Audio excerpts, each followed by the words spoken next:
बिस्मिल्लाहिर्रहमानिर्रहीम। अस्सलाम वालेकुम स्टूडेंट्स, उम्मीद है आप सब लोग खैरियत से होंगे। मैं फर्स्ट ईयर के दूसरे चैप्टर का 9वां लेक्चर जो है वो शुरू करने जा रहा हूँ और ये टॉपिक जो हम शुरू करने जा रहे हैं यह है शेप्स ऑफ सब ऑर्बिट या ऑर्बिटल। तो सबसे पहले मैं आपको बताता हूँ कि जो सब ऑर्बिट के नाम है ये कहाँ से निकले हुए हैं। आप जानते हैं कि अब तक 4 सब ऑर्बिट डिस्कवर हुए हैं, एस, पी, डी और एफ। जरा नाम इनके देखें कहाँ से निकले हैं। एस का नाम निकला स्फेरिकल से, यानी गोल। पी का नाम निकला प्रिंसिपल से। डी का नाम निकला डिफ्यूज से और एफ का नाम निकला फंडामेंटल से।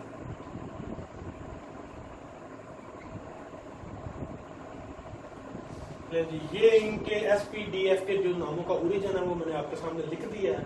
अब हम इनकी शेप्स पर बात करते हैं। आपकी किताब में एस, पी और डी की शेप दी हुई है, एफ की शेप नहीं दी हुई, तो हम इन तीनों की शेप्स पर हम बात कर लेते हैं। एस स्फेरिकल से निकला हुआ है, यानी ये गोल होते हैं, यही इनकी शेप गोल। और पी जो है इसकी शेप डबल शेप होती है, जैसे पहलवानों का डबल होता है, साइडों से ये मोटा है और दरम्यान से ये पतला है। और ये डबल शेप है। 3 इनकी टाइप्स होती हैं, एक्स एक्सिस है, वाई एक्सिस है और जेड एक्सिस। ये 3 इनकी होती हैं। P x, p y, p z 3 types होती हैं। डी जो है ये 5 इनके अंदर ऑर्बिटल पाए जाते हैं। पांचों की शेप मैं आपके सामने रखता हूँ। ये थोड़ी सी डिटेल से जाना पड़ेगा इसमें, देखें जरा।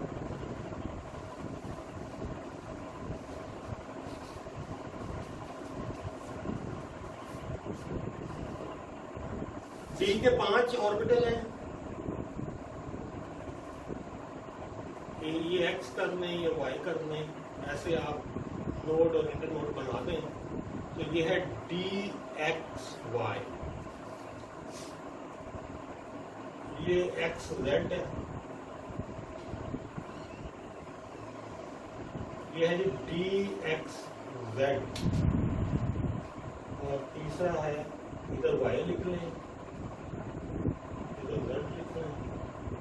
शेप तीनों की एक जैसी है, इसका नाम है डी वाई जेड। देख लें जी, ये 3 तो बिल्कुल एक जैसे हैं, d x y, d y z और डी एक्स जेड। बाकी जो 2 हैं वो थोड़े से इनसे डिफरेंट है। अगर जैसे सभी की एनर्जी सेम होती है, याद रखिएगा एक सब ऑर्बिट के अंदर जितने भी ऑर्बिटल होती है इनकी एनर्जी सेम होती है। इनके लिए हम वर्ड यूज करते हैं डी जनरेट ऑर्बिटल्स, यानी इक्वल एनर्जी वाले ऑर्बिटल्स। तो दूसरे देखेंगे जरा, ये है d x square minus y square. इधर एक्स ले लें, इधर वाई ले लें। जरा डिफरेंस आप गौर कीजिएगा, यहाँ पर जो लोब्स हैं वो एक्सिस के दरमियान में है और नीचे वाले जो 2 ऑर्बिटल मैं बनाऊंगा इसमें जो लोब्स हैं वो एक्सिस के ऊपर है, यही डिफरेंस है। इसको जरा आप ध्यान में रखिएगा। ये है d x square minus y square और ये है एक्स ले लें, इधर जेड ले लें,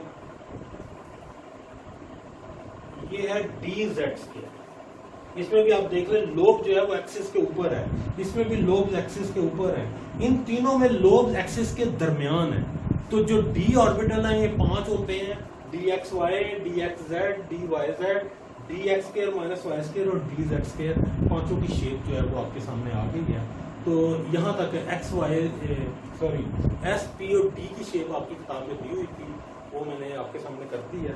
अब नेक्स्ट टॉपिक जो है ना वो आपका वो बड़ा इंपॉर्टेंट टॉपिक है इलेक्ट्रॉनिक कॉन्फ़िगरेशन के ऊपर। कि इलेक्ट्रॉनिक कॉन्फ़िगरेशन आपने देखी होगी, एलिमेंट्स के हम लिखते हैं जैसे 1s2, 2s2, 2p6।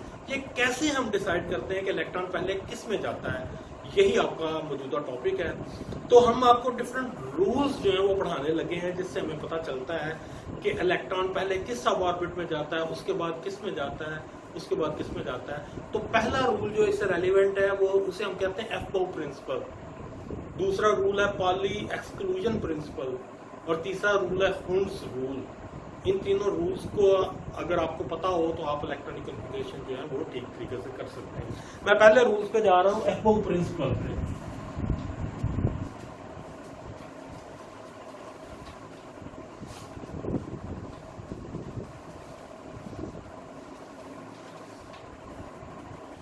एफबाउ प्रिंसिपल हमें ये बताता है कि इलेक्ट्रॉन एफबाउ प्रिंसिपल, ये प्रिंसिपल हमें बताता है कि इलेक्ट्रॉनों की फिलिंग जो है वो इंक्रीजिंग एनर्जी ऑर्डर के लिहाज से होती है। यानी इलेक्ट्रॉन पहले सबसे लोएस्ट सब ऑर्बिट में जाता है, जब वो फिल हो जाता है तो फिर उससे हैवी हायर ऑर्बिट में जाता है, फिर उससे हैवियर सब ऑर्बिट में जाता है। यानी इलेक्ट्रॉन की फिलिंग जो होती है according to their increasing energies. अब इलेक्ट्रॉन की एनर्जी, किस सब ऑर्बिट की एनर्जी कितनी है, इसको फाइंड करने के लिए आमतौर पर दो तरीके यूज किए जाते हैं। एक एरो मेथड है, वो भी मैं आपके सामने करता हूँ, और एक n+l रूल है, वो भी आपके सामने करते हैं। तो पहले मैं एरो मेथड करता हूँ। आप जितने भी सब ऑर्बिट हैं उनको जरा तरतीब से लिखते हैं, तो फिर हम एरो बनाते हैं। देखिए जी, जो पहला ऑर्बिट है उसके अंदर आपको पता है एक ही सब ऑर्बिट पाया जाता है 1s। दूसरा जो ऑर्बिट है उसके अंदर दो सब ऑर्बिट पाए जाते हैं 2s और 2p। ये s और p ये सब ऑर्बिट को शो कर रहा है, और ये जो 1 2 मैं साथ लिख रहा हूँ ये ऑर्बिट के नंबर को शो कर रहा है, ये ध्यान में रखिएगा।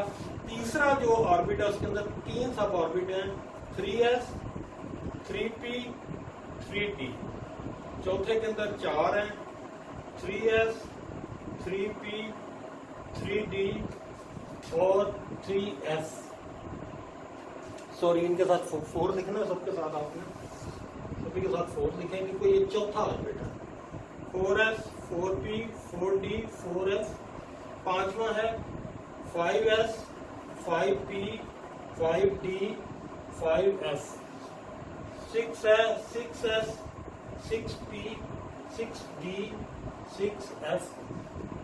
और सातवां है 7s 7p 7d 7s। 7 orbit अब तक डिस्कवर हुए हैं और उनके अंदर 4 सब ऑर्बिट डिस्कवर हुए हैं। उस लिहाज से मैंने तरतीब जो है वो आपके सामने लिख दी है। अब इलेक्ट्रॉन की फिलिंग कैसे करते हैं, हम इन्वर्टेड एरो से उसे शो करेंगे। देखें जी, पहला इलेक्ट्रॉन जो है वो 1s में जाता है, फिर 2s में जाता है, ये फिर 2p में और 3s में। ये एरो मैं इस साइड पे डाल रहा हूँ, यानी इलेक्ट्रॉन की फिलिंग आपने इधर से करनी है। पहले 1s में, फिर 2s में, फिर 2p में, फिर 3s में, फिर 3p और 4s में, फिर 3d 4p और 5s में। ये तरतीब इस तरह बनती है। इलेक्ट्रॉन की फिलिंग आप लोगों ने इस तरह करनी है। ले, अब मैं आपके सामने मैंने एरो बना दी है, इनको आपस में कनेक्ट भी कर दिया है। अब देखें, s में आपको पता है मैक्सिमम 2 इलेक्ट्रॉन आते हैं, p में मैक्सिमम 6 आते हैं, d में मैक्सिमम 10 आते हैं और f में मैक्सिमम 14 आते हैं। तो आपने तरतीब से फिलिंग करते जाना है। पहले ये फिल होगा, पहला इलेक्ट्रॉन जाएगा, पहले 2 इलेक्ट्रॉन जाएंगे इसमें, फिर 2 इसमें, 6 इसमें, फिर 2 इसमें, फिर 6 इसमें, 2 इसमें, 10 इसमें, 6 इसमें, 2 इसमें, 10 6 2 14 10 6 2। ये तरतीब है। ये जो आपको एरो आपको नजर आ रहे हैं, इस तरतीब से इलेक्ट्रॉन्स की जो है ना वो फिलिंग होती है। ये इन्वर्टेड एरो मेथड कहलाता है। अगर आपको इसमें कोई कंफ्यूजन है तो जो दूसरा मेथड मैं करवाने जा रहा हूँ वो बड़ा एक्यूरेट मेथड है, उसे हम कहते हैं n+l रूल। n+l रूल से भी हम सब ऑर्बिट की एनर्जीज निकाल लेते हैं, और ये रूल हमें ये भी बताता है कि इलेक्ट्रॉन पहले किस सब ऑर्बिट में जाएगा। ये सारी बातें आपके सामने होने लगी हैं। मैं दूसरे रूल पे जा रहा हूँ जो कि मोर एक्यूरेट मेथड है, that is n+l rule.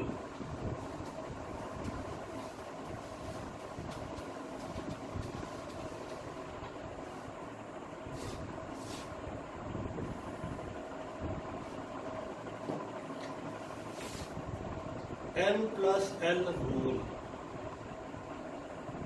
n और l ये दोनों क्वांटम नंबर आप पढ़ चुके हैं, प्रिंसिपल क्वांटम नंबर और एजीमुथल क्वांटम नंबर। जब भी हम किसी सब ऑर्बिट का नाम लिखते हैं तो ये दो चीजें ही हम लिखते हैं। तो इन दोनों वैल्यू से हमें पता चल जाता है कि किस सब ऑर्बिट की एनर्जी कम है। तो जिस सब ऑर्बिट की एनर्जी कम होती है, इलेक्ट्रॉन पहले उसमें जाता है, फिर उससे हायर में जाता है, फिर उससे हायर में जाता है। तो n+l रूल के 2 मेन पॉइंट्स हैं, वो जरा सुन लें आप। इस रूल के मुताबिक इलेक्ट्रॉन पहले उस सब ऑर्बिट में जाता है जिसकी n+l वैल्यू कम हो, ये पहला पोस्टुलेट है। और दूसरा पोस्टुलेट ये है कि आपके सामने कई ऐसे सब ऑर्बिट आ जाएंगे जिनके n+l वैल्यू सेम आएगी। जब n+l वैल्यू सेम हो तो फिर इलेक्ट्रॉन पहले उस सब ऑर्बिटल में जाता है जिसकी n वैल्यू छोटी है।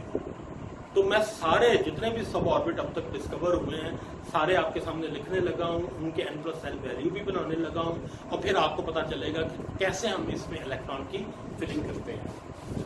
पहला है जी 1s, ये सब ऑर्बिट्स है और यहां पर हम लिखेंगे इनकी n+l वैल्यूज।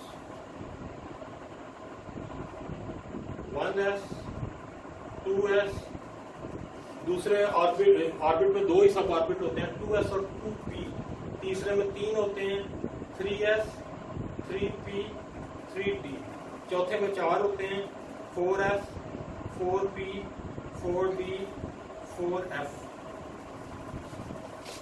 पांचवें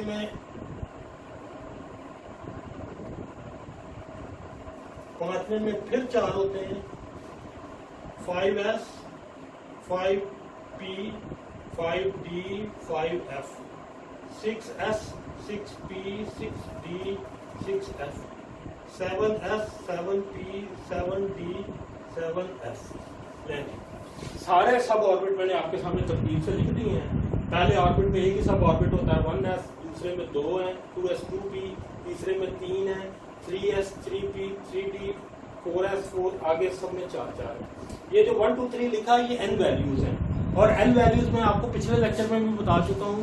s की जो l वैल्यू होती है वो होती है 0, p की 1, d की 2 और f की 3। तो अब इनकी n+n वैल्यूज निकाल लें। 1 + 0 = 1, 2 + 0 = 2, 2 + 1 = 3, 3 + 0 = 3, 3 + 1 = 4, 3 + 2 = 5, 4 + 0 = 4, 4 + 1 = 5, 4 + 2 = 6, 4 + 3 = 7। इधर आए आप 5s 5 + 0 = 5, 5 + 1 = 6, 5 + 2 = 7, 5 + 3 = 8, 6 + 0 = 6, 6 + 1 = 7, 6 + 2 = 8, 6 + 3 = 9, 7 + 0 = 7, 7 + 1 = 8, 7 + 2 = 9 और 7 + 3 = 10। देख लीजिए जितने भी सब ऑर्बिट अब तक डिस्कवर हुए हैं सब की n+l वैल्यू मैंने आपको निकाल दी है। n वैल्यूज तो ये 7 लिखी हुई हैं, l वैल्यूज जो है वो आपको पिछले टॉपिक में बता दी गई थी, मैं रिपीट कर देता हूँ।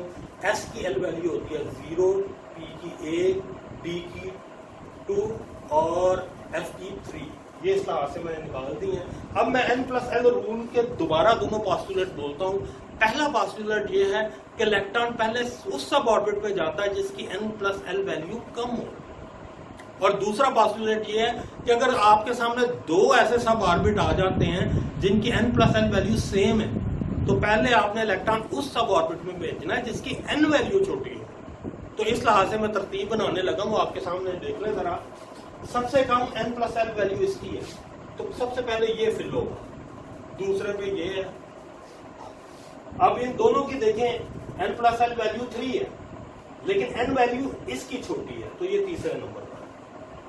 ये 3 है, ये 4 है, 3 देख लें कोई और तो नहीं है, और नहीं है 4 देखें, ये नंबर 5 पे है 4, ये फिर 4 है, ये नंबर 6 पे है और 4 कोई नहीं है। अब 5 देखें, ये नंबर 7 है, ये नंबर 8 है और ये नंबर 9 है।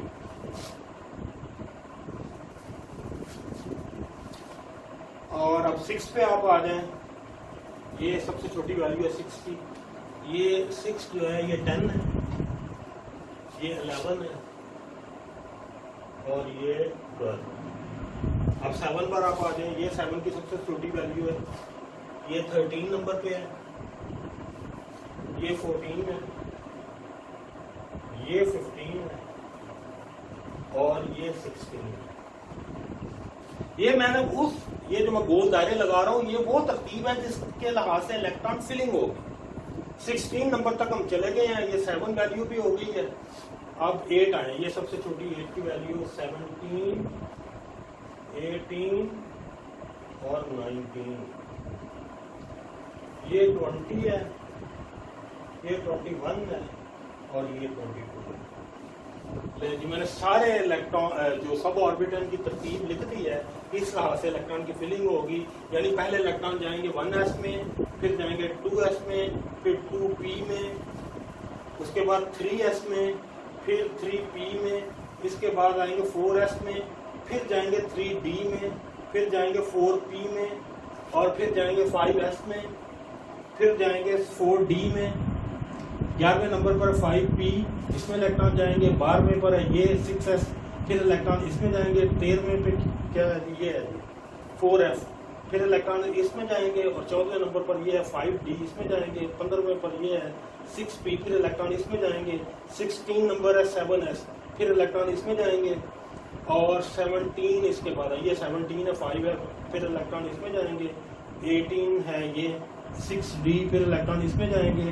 19 है 7p, फिर इलेक्ट्रॉन इसमें जाएंगे। और 7d, फिर इस इलेक्ट्रॉन इसमें जाएंगे। और आखिरी इलेक्ट्रॉन जो है वो 7f में जाएगा। लेकिन अभी तक वैसे कोई एटम डिस्कवर नहीं हुआ जिसमें 7f की भी फिलिंग हो। लेकिन बहरहाल ये n+l रूल का फायदा ये है कि हमें एग्जैक्ट वैल्यूज बता देता है कि किस ऑर्बिट की n+l वैल्यू क्या है। इससे हमें पता चल जाता है कि इनकी रिलेटिव एनर्जीज क्या है और पहले फिलिंग किसकी होगी। वैसे एरो मेथड भी ठीक है, एरो मेथड से भी हम कर सकते हैं, जो अभी मैंने मिटा दिया है, थोड़ी देर पहले लिखा था यहाँ पे। उसकी मदद से भी वो जरा सिंपल मेथड है, जल्दी हो जाता है, इस पे काफी टाइम कंज्यूमिंग है, लेकिन ये मेथड ज्यादा एक्यूरेट है। और आपकी किताब में चूंकि इसका तज़किरा भी है तो मैंने आपको डिटेल से ये टॉपिक जो है वो पढ़ा दिया है। तो ये पहला जो रूल है, वो प्रिंसिपल जो हमें बताता है कि इलेक्ट्रॉन पहले इलेक्ट्रॉन की फिलिंग होती है according to increasing order of their energy. अब ये एनर्जी निकालने के दो तरीके जो हैं वो आपके सामने मैंने लिख दी हैं, एक एरो वाला मेथड था, दूसरा ये n+l रूल है। अब n+l रूल जो है ये हमें बता देता है कि किस एलिमेंट की एनर्जी जो है वो किस सब ऑर्बिट की एनर्जी क्या होगी। तो इस पर कुछ आपकी किताब में एग्जांपल्स भी दी हुई हैं, हम वो कर लेते हैं, फिर आगे चलते हैं।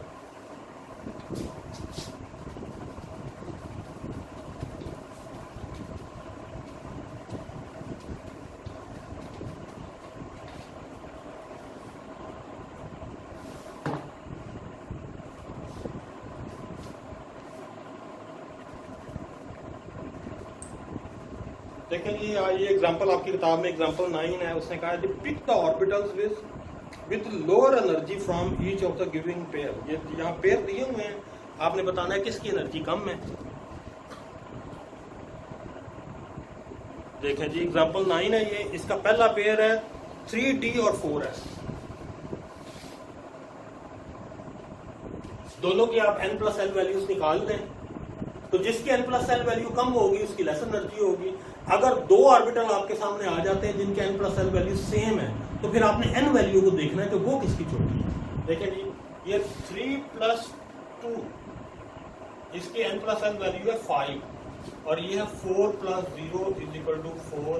तो इसका मतलब है 4s की एनर्जी जो है वो कम है, क्योंकि इसकी n+l वैल्यू 4 है, इसकी n+l वैल्यू 5 है। दूसरा पेयर देखें जी,